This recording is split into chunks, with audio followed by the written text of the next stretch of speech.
Welcome to my colleague Agnes Thompson's channel. My name is Eleanor.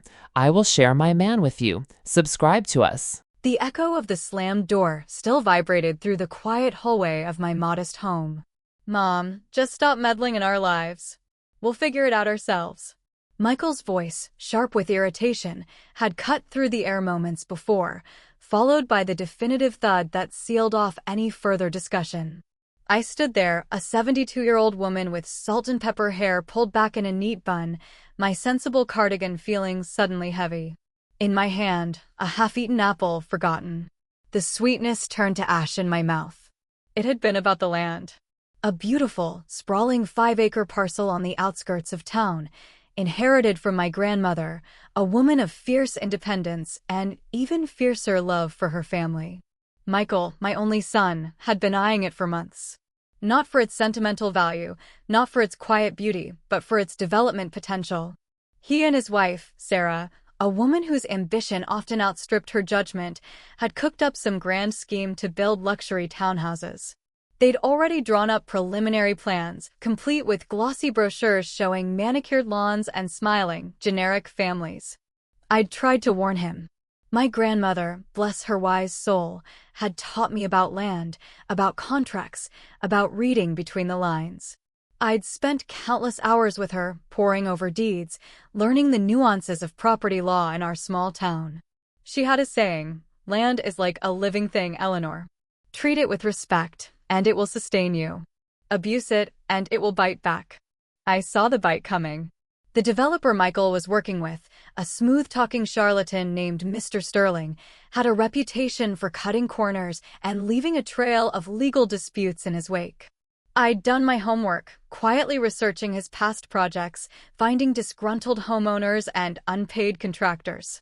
The fine print in the preliminary agreement Michael showed me was riddled with loopholes, almost invisible unless you knew exactly what to look for. Clauses about environmental assessments being the sole responsibility of the landholder that could incur astronomical, uncapped costs. Provisions for unforeseen ground conditions that would shift all financial burdens onto the property owner. It was a minefield, thinly veiled in legal jargon.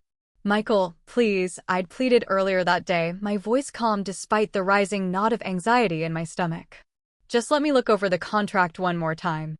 I saw something in the zoning clauses that worries me, and Mr. Sterling's reputation." He'd waved a dismissive hand, already halfway out the door.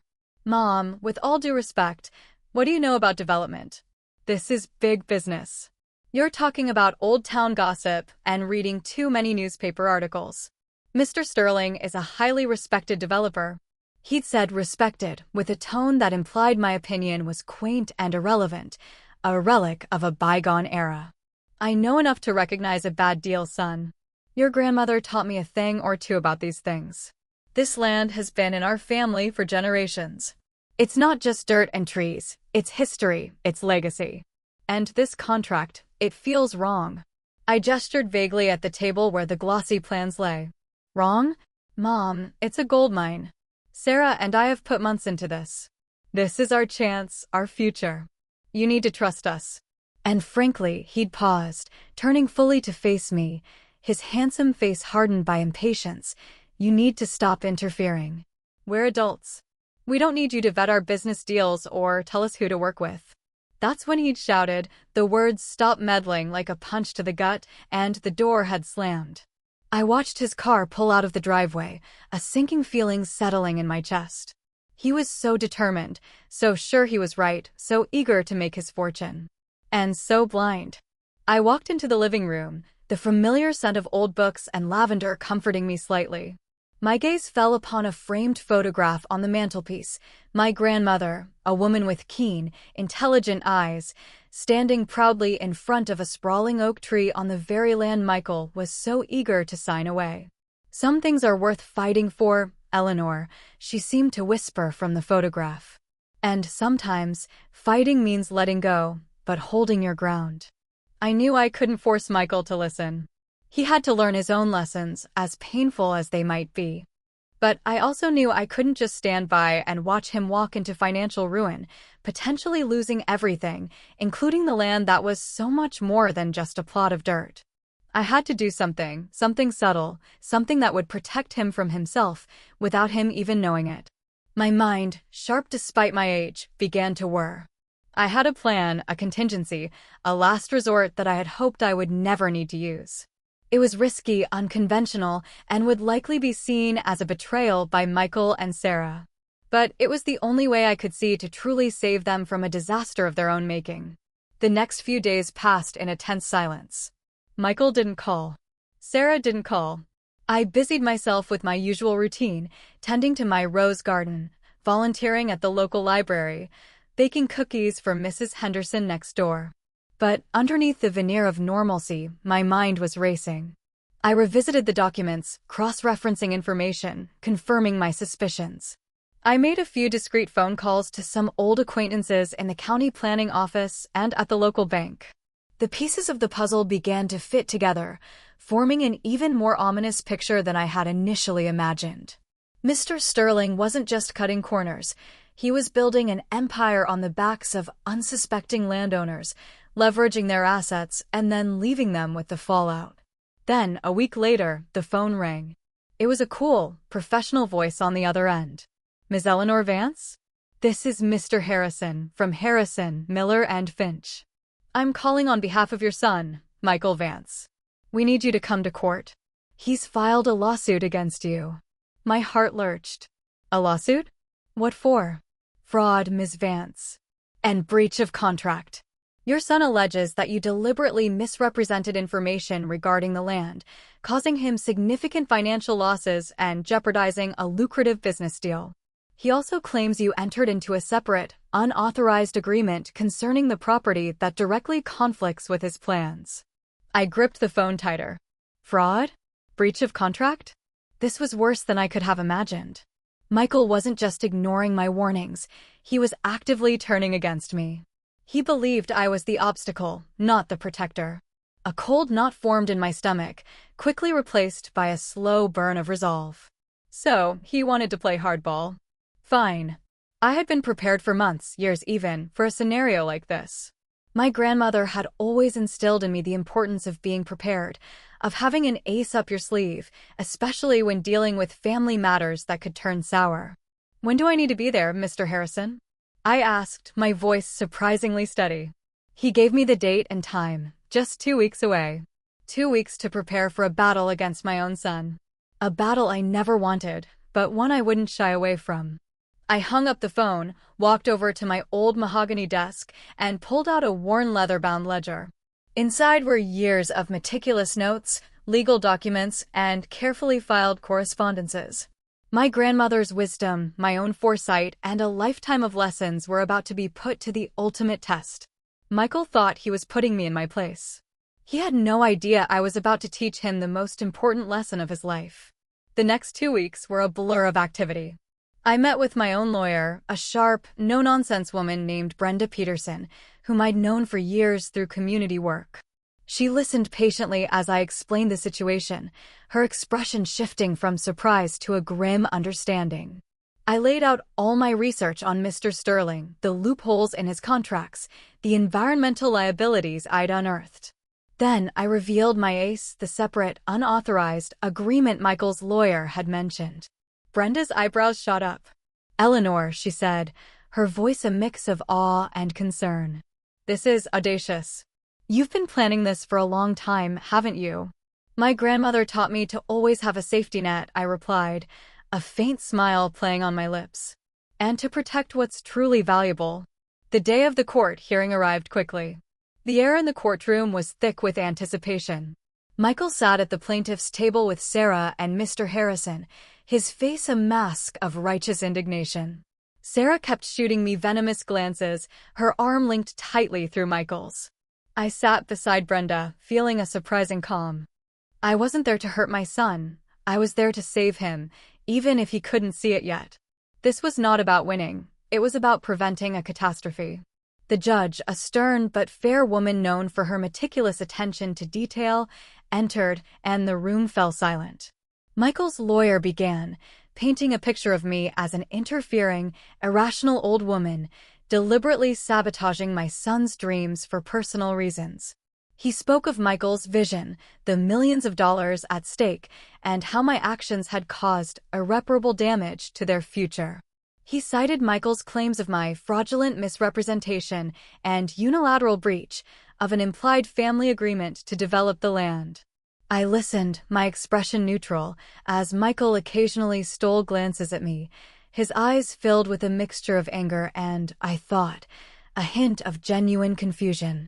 He truly believed he was the victim here. When it was my turn to testify, Brenda asked me a series of questions, guiding me through the narrative of my attempts to warn Michael, my research into Mr. Sterling, and finally, the revelation of my unauthorized agreement. Mrs. Vance, Brenda began, her voice clear and resonant. Can you explain to the court the nature of this unauthorized agreement your son's counsel has referenced? I took a deep breath, looking directly at the judge. Yes, I can. Several months ago, after my son expressed his intentions to develop the land, and after my concerns about the developer and the contract were dismissed, I took a proactive step. Knowing the legal complexities of the property, especially regarding its historical designation and certain environmental easements, I contacted the National Park Service and the local land trust.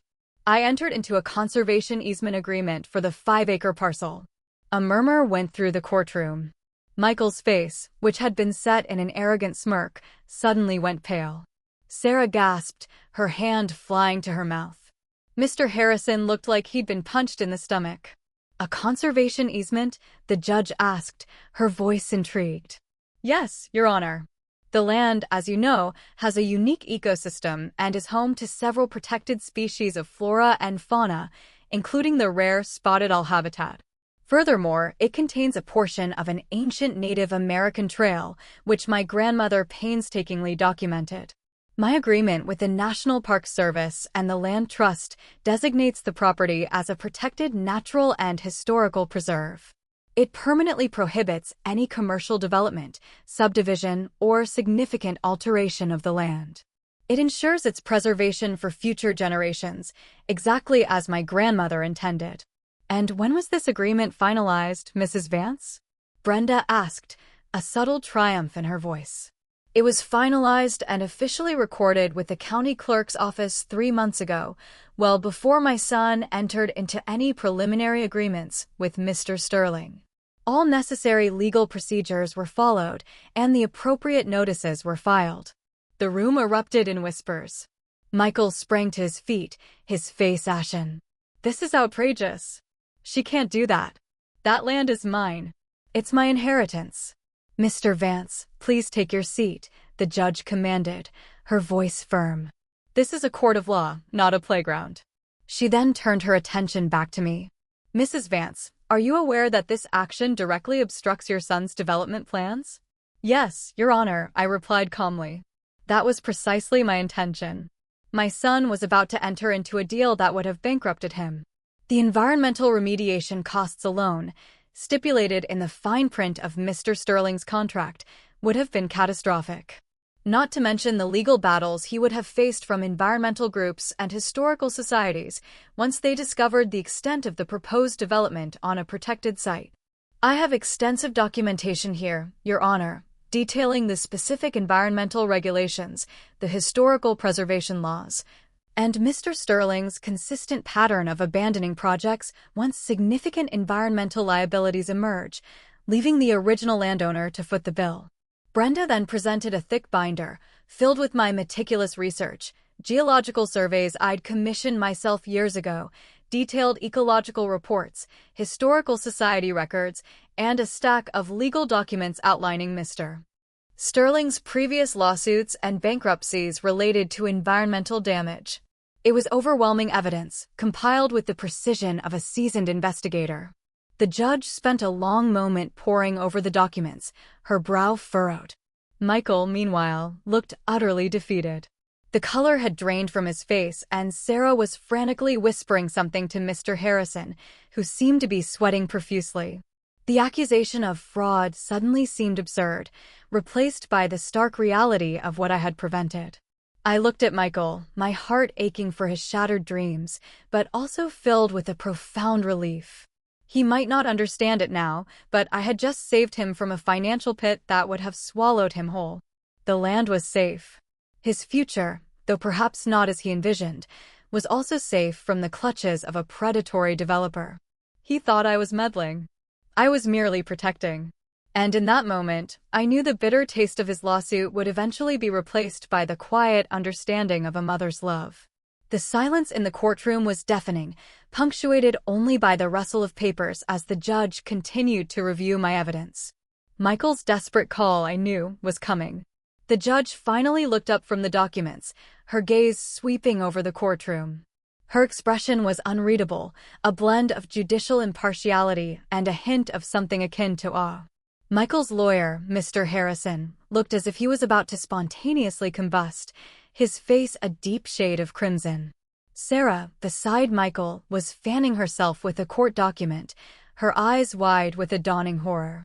"Mr. Harrison," the judge began, her voice calm but firm, "it appears your client was significantly misinformed, or perhaps chose to ignore crucial information regarding this property. Mrs. Vance has presented a compelling case, supported by substantial, well-retailed evidence, indicating that her actions, while perhaps perceived as obstructive by your client, were in fact a preemptive measure. A measure that, quite frankly, saved your client from an extremely precarious financial and legal position." She paused, taking off her glasses and rubbing the bridge of her nose. "The conservation easement, legally filed and recorded, predates any preliminary agreements Mr. Vance had with Mr. Sterling. This means the land was already designated as a protected preserve before any development plans were even seriously considered. Therefore, any claims of fraud or breach of contract on Mrs. Vance's part are, in light of this evidence, entirely baseless. In fact, one could argue that Mrs. Vance's foresight has inadvertently shielded her son from catastrophic liability." Michael stared at me, his eyes wide with a mixture of disbelief and a nascent flicker of comprehension. The anger was still there, but it was now laced with confusion, as if the pieces of his grand puzzle were suddenly scattering. Mr. Harrison, recovering some semblance of composure, stammered, "Your Honor, with all due respect, Mr. Vance was completely unaware of this easement. His mother purposefully kept him in the dark, allowing him to pursue his plans, only to pull the rug out from under him at the last minute. This is still an act of deception, a malicious interference." "Deception, Mr. Harrison," the judge retorted, her voice now edged with steel. "Or a calculated act of protection against a predatory business deal that your client, by his own admission, refused to allow his mother to scrutinize?" Mrs. Vance testified that she attempted to warn him about Mr. Sterling's reputation and the contract's inherent risks. It appears her warnings were dismissed. Furthermore, is it not the responsibility of a diligent developer, or indeed, any party entering a significant land transaction, to conduct thorough due diligence, including checking public records for easements and restrictions? She gestured towards the binder of evidence. "Mrs. Vance has provided ample documentation of Mr. Sterling's history of bankruptcies and environmental litigation, all publicly accessible. Had Mr. Vance or Mr. Sterling conducted proper research, this information would have been readily apparent. The responsibility for this oversight, Mr. Harrison, lies not with Mrs. Vance's secrecy, but with your client's and his developer's lack of due diligence." The judge leaned forward. "Given the extensive environmental and historical protections now legally attached to this land, any attempt at the proposed commercial development would not only be in direct violation of federal and state laws, but would also trigger immediate and severe penalties, including massive fines and protracted legal battles. Mr. Sterling, I might add, appears to have a history of exploiting such situations, leaving the landowner with the consequences." Her gaze lingered on Mr. Harrison, who seemed to shrink in his seat. "Therefore," the judge continued, her voice resonating through the hushed courtroom, "I find no grounds for the claims of fraud or breach of contract against Eleanor Vance. Her actions, while perhaps unilaterally taken, were entirely within her legal rights as the property owner at the time of the easement's filing.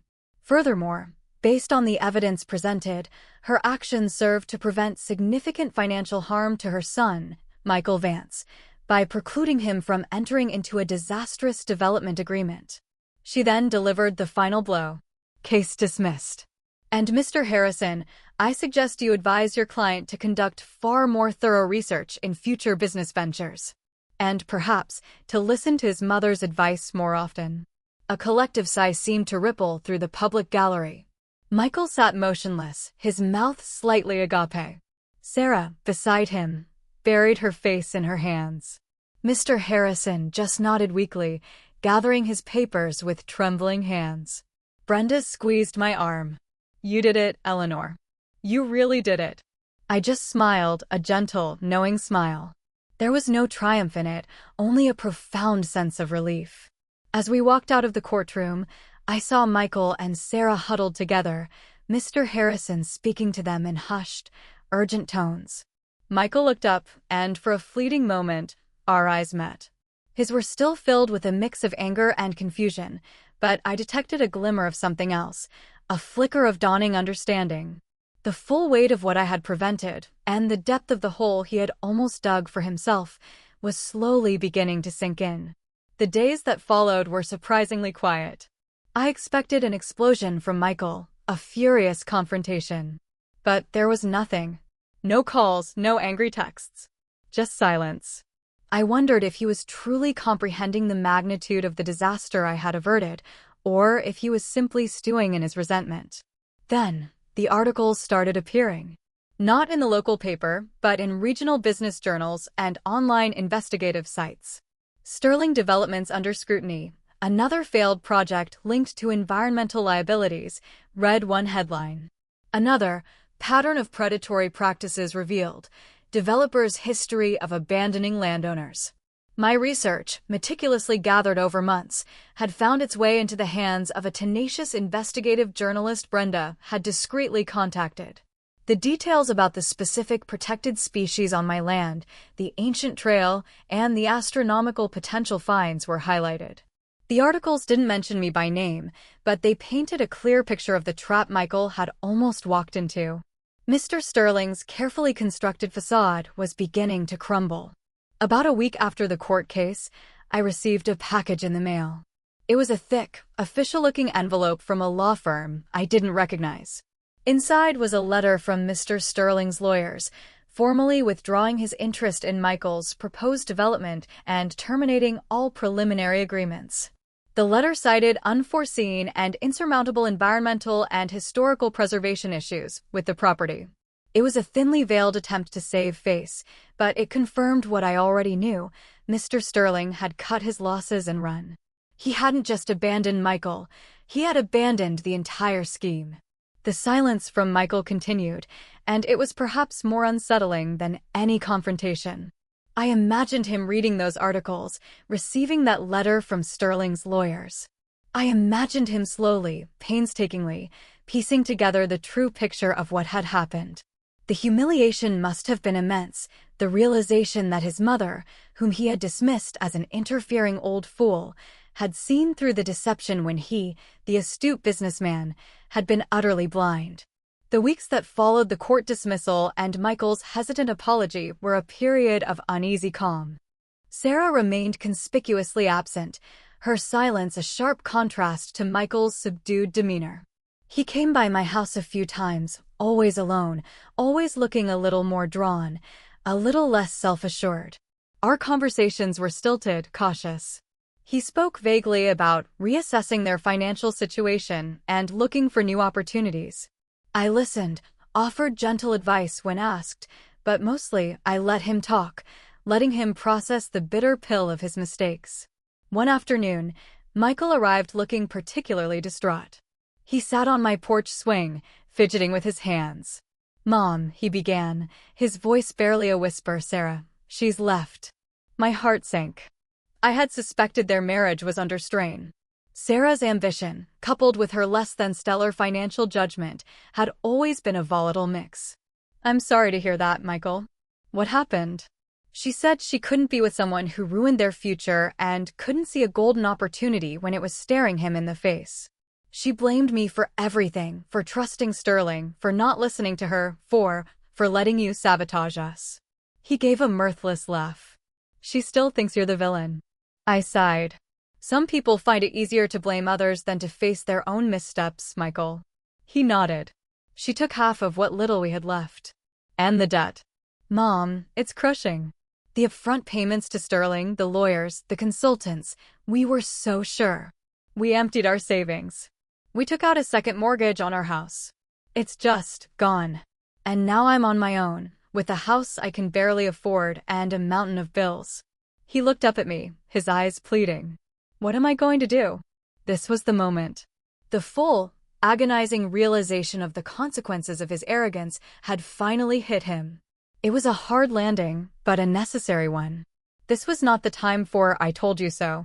This was the time for a mother's practical wisdom. You're going to rebuild, Michael, I said, my voice gentle but firm. One step at a time. It won't be easy, but you have the strength for it. And you're not alone. He looked skeptical. How? I'm in the red. My career in real estate feels like a joke. Who's going to trust me after this? You have skills, Michael. You're smart, you're driven. You just applied them in the wrong direction, with the wrong people. And you learned a very expensive lesson about due diligence and trusting your gut, even if that gut belongs to your old mother. I smiled faintly.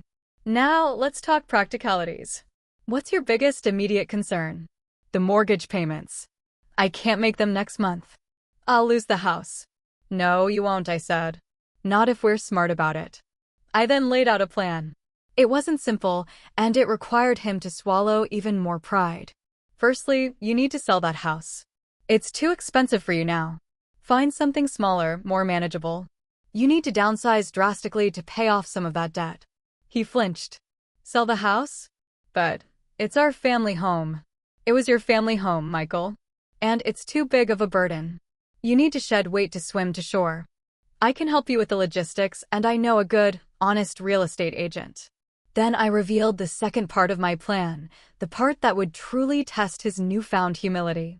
As for the immediate financial crunch and to give you a fresh start, I have some savings.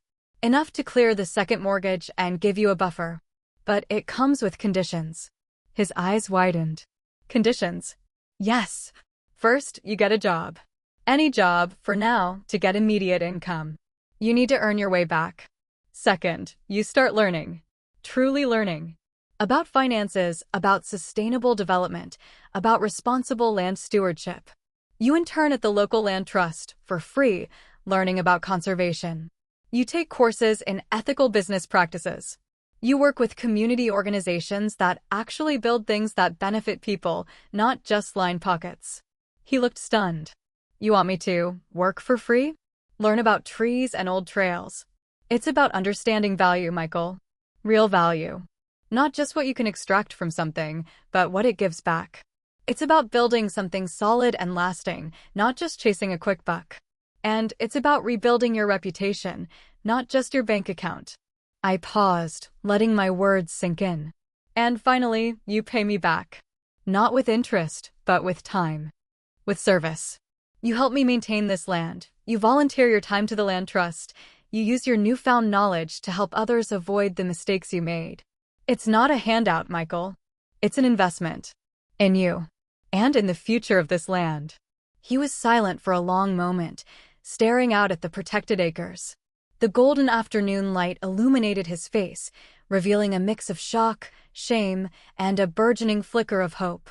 You'd do that for me? After everything. You're my son, Michael. My only son. And I saw you walking towards a cliff. I had to build a fence, even if you hated me for it at the time. My love for you means I want to see you thrive, not just financially, but as a person of integrity. This is your chance to learn, to grow, to truly understand what wealth means. He finally met my gaze, and for the first time in years, I saw the vulnerable, earnest boy I had raised, not the arrogant businessman. Thank you, Mom, he whispered, his voice thick with emotion. Thank you. Over the next few months, Michael began the painful process of rebuilding. He sold his house, moving into a small, rented apartment. He took a job at a local hardware store, working long hours, his hands calloused from physical labor. In the evenings and on weekends, he volunteered diligently at the land trust, learning about ecological restoration, grant writing for conservation, and the intricacies of land preservation. He was quiet, attentive, and surprisingly humble. He attended community meetings I suggested, listening intently as environmentalists and local historians spoke about the importance of sustainable development and the dangers of reckless exploitation. He even started coming over to help me with the land, clearing overgrown paths, fixing fences, and learning the names of the native plants and birds. One day, while we were walking near the ancient trail, he stopped and looked at the old oak tree, the very one from my grandmother's photograph. "You know, Mom," he said, his voice thoughtful, "I used to just see dollar signs when I looked at this land. Now I see something else. I see everything you talked about.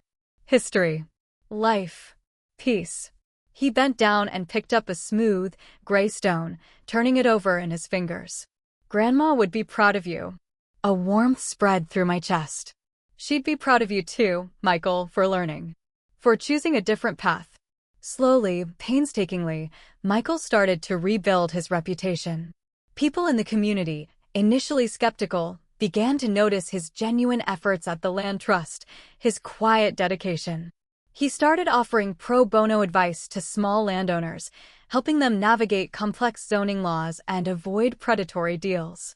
His sharp mind, once focused solely on profit, was now applied to protecting vulnerable people and the environment. He wasn't rich, not by a long shot, but he was building something far more valuable: integrity, respect, and a deep understanding of what truly mattered. He even found himself drawn to the stories of families who had lost their homes or savings to unscrupulous developers, and a quiet determination grew within him to help others avoid such painful fates. This newfound purpose ignited a spark he hadn't realized was missing, far more fulfilling than any quick profit. The relationship between us, once strained to the breaking point, slowly began to heal. Our conversations shifted from his immediate problems to deeper discussions about ethics, community responsibility, and the legacy we leave behind. He began to ask for my advice on other matters, not just out of necessity, but out of genuine respect.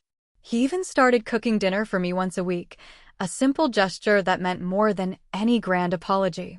He'd sit at my kitchen table, detailing his work at the land trust, his eyes gleaming with a newfound passion that was far more genuine than the artificial enthusiasm he once held for sterling schemes. He was learning, not just facts and figures, but empathy and true leadership, the kind that serves, rather than extracts. His laughter returned, a lighter, more authentic sound than the forced chuckle he once used in business meetings. The arrogance was gone, replaced by a quiet confidence born of humility and hard work. One day, almost a year after the lawsuit, Michael came to me with a proposal. He'd been working with the land trust on a project to revitalize a neglected park in a low-income neighborhood. "Mom," he said, his eyes bright with enthusiasm, "I've been thinking. We could apply for grants, use local volunteers, but it needs a lot of planning, a lot of coordination. And it needs someone who knows how to navigate bureaucracy, how to get things done." He paused, then looked at me. "Someone like you. Your wisdom, your connections, your experience, it would be invaluable. Would you consider joining the board, maybe even leading the project?" I looked at my son, no longer arrogant, no longer blind, but full of genuine purpose. He was asking for my meddling, not resenting it. He had finally truly understood the value of my experience, my foresight, and my quiet strength. "I'd be honored, Michael," I said, a profound sense of satisfaction washing over me. "It would be my pleasure." The story of Eleanor Vance isn't about revenge. It's about the triumph of wisdom over arrogance, of long-term vision over short-sighted greed, and of a mother's unwavering, sometimes tough, love. Michael learned his lesson, not through my direct words, but through the harsh consequences of his own choices, mitigated by my silent protection. He learned that true wealth isn't just measured in dollars, but in the enduring value of integrity, community, and the preservation of what is truly irreplaceable.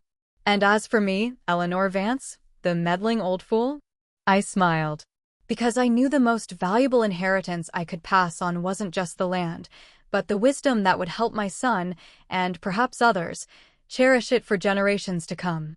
The silent, powerful justice had been served, not with a bang, but with the quiet, persistent turning of a new leaf. The sun was setting, casting long shadows across the conserved land. Michael and I walked side by side, discussing plans for the park project, the scent of blooming jasmine filling the air. He occasionally pointed out a bird, identifying it by its song, something he would never have done a year ago. The land, once a source of bitter conflict, had become a bridge between us. It was a testament to resilience, to the quiet power of an elder's wisdom, and to the enduring hope that even the most stubborn of hearts can eventually see the light.